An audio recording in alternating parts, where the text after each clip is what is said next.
My name is John Verto. My background, I'm the horticulturalist here, and my background actually goes all the way back to 1967. I took horticulture actually in high school. Then after I got out of high school, went to college and that, and came back to the same high school I went to school in. It was Oakwood at that time. Now it's Glen Oak, and I spent 35 years there, and in addition to teaching it for almost 20 years now, I was the horticulturalist for the Weber sisters over at Bob Link, then Sanctuary when it took over. And just before I came here to Gervasi, I was even taking care of Tamashanner. So I've taught it, but I've worked in horticulture most of my whole life, really. Well, this year's been a little different. With the drought, we spend a very large portion of our day watering and dragging hoses. Then once you start dragging hoses and doing all the watering, you have to fertilize, you're stimulating the weed growth. So it's been kind of peculiar this year, but normally it's just a matter of keeping the beds looking nice and taking care of our conservatory also.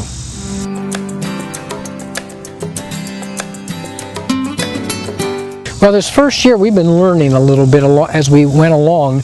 The whole concept of it is for our cooking school to provide fresh tomatoes and herbs, and even the kitchen had to get some of them sometimes if they got in a bind. We had a problem this summer because the temperature went so high. We weren't sure if we'd have to maybe air condition it, but we found out this year we're going to have to.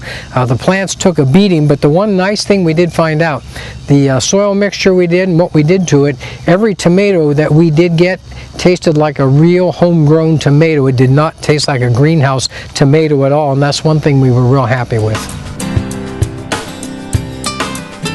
Well, for the average homeowner, make sure they get plenty of light. Sometimes in the wintertime they kind of want to do that as a little bit of a hobby, and if they keep fluorescent lighting or maybe a western or south window, they probably will get enough light, because we had more than enough light for most of the herbs. You want to keep them moist, but you don't want to love them to death. Some people, they just have to water everything all the time.